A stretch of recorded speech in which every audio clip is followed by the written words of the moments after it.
Hi, and welcome to irls560 class number 8, Electronic Materials. Originally I'd intended to cover weeding for this class, but I felt it was more appropriate to cover electronic materials in light of some of the questions that I've been getting.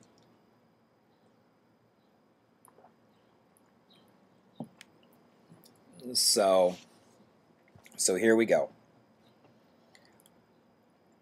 The opening sentence of the Library of Congress publication, Collection Development and the Internet, states the Internet has the potential to change radically much of our work, whether it be as reference specialists or as recommending officers. Today that statement is more accurately phrased as, the Internet has radically changed. Libraries are making ever-increasing use of Internet resources in their service programs and as part of their virtual collections. Certainly the electronic environment goes well beyond just the Internet and web resources, but those resources are becoming more and more dominant. A frequently asked question is, are electronic materials merely another type of storage media, like microforms? They are. Indeed, another storage format in one sense, because digitized data does allow compact storage of large quantities of information. However, digital formats also allow data manipulation. Further, the electronic environment allows both free text and Boolean searching. Downloading information from electronic resources to a user's computer and being able to cut, paste, move, add, and delete as much as desired are now possible. Capabilities make the electronic information the preferred information format for many users. Electronic formats cause libraries and information agencies to concentrate their attention on overall operation and rethink systems and services in a way never required before. To some degree, it may be the question of survival in our field. Electronic information producers can deliver the product directly to the end user at home or in the office, and increasingly they are doing so. Proper planning, realistic goals, and intelligent reorganization of operations will ensure that libraries play an ever-expanding role in the information transfer process in the electronic age.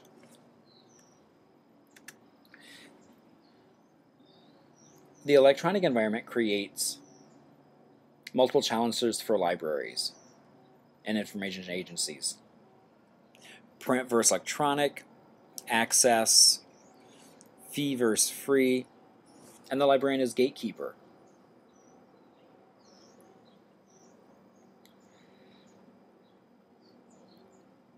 It is not a matter of either or rather, it is a matter of determining the proper local mix.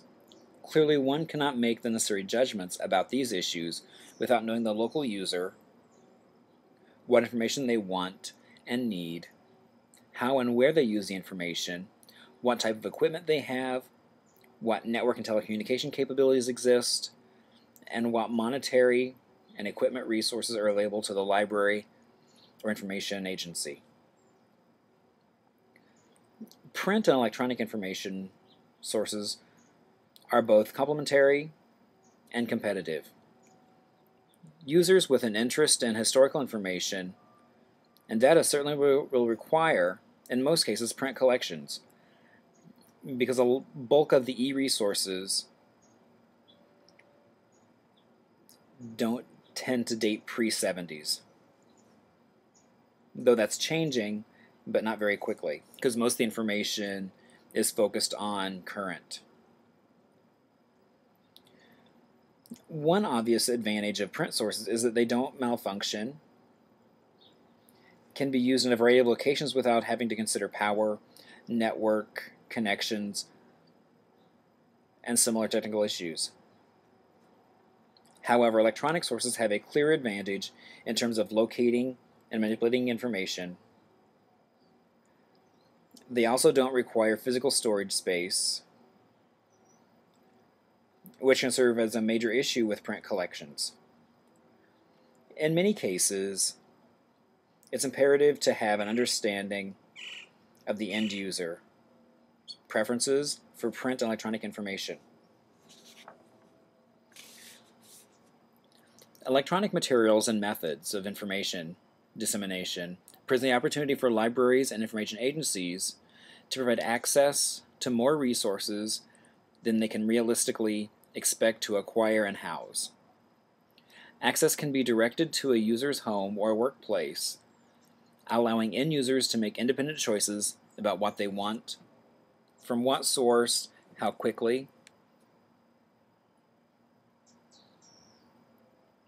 Access may be more cost-effective option for the library or information agency.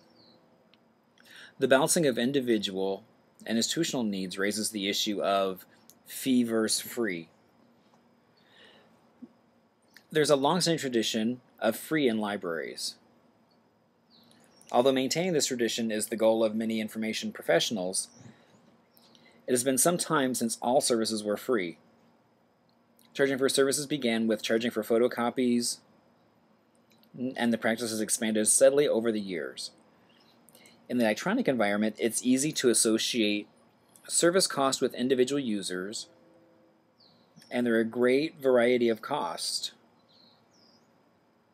Charges per view for each document, number of simultaneous users, printing or copyright royalties. Because it's easier to associate cost with an individual in the electronic environment than it is in the print environment, it's possible to pass these charges on to the user.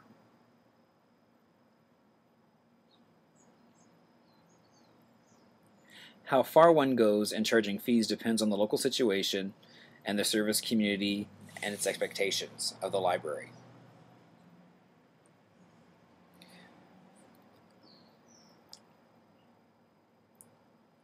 Should there be a pre-selection of electronic materials?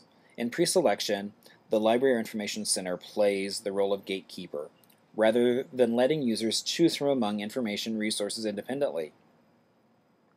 Although the terms are different, the fundamental issue is as old as libraries and collection development. Years ago, a favorite examination question in collection development courses was, is collection development selection or censorship? On one side are those who believe that no one should predetermine what resources best fit the organization's mission and profile. The position is let the user find what she or he needs without pre-selection by someone else. The opposite view is that pre-selection and guidance are in the best interest of both the user and the organization. As in the past, libraries and information agencies cannot provide access to everything. Thus, choices are inevitable. Someone or some group must function as a gatekeeper, or at least as a cost controller. Not performing the role of gatekeeper is akin to putting a person in the middle of a multi-million volume storehouse with only a floor plan and saying to this person, you're on your own. That will not only waste the individual's time, but also the institution's resources. In a sense, this view is a return to the research library philosophy of get everything possible just in case. A gatekeeper who points the way to potentially useful materials, perhaps by adding pointers on the library's website or through a federated search such as WebFeet.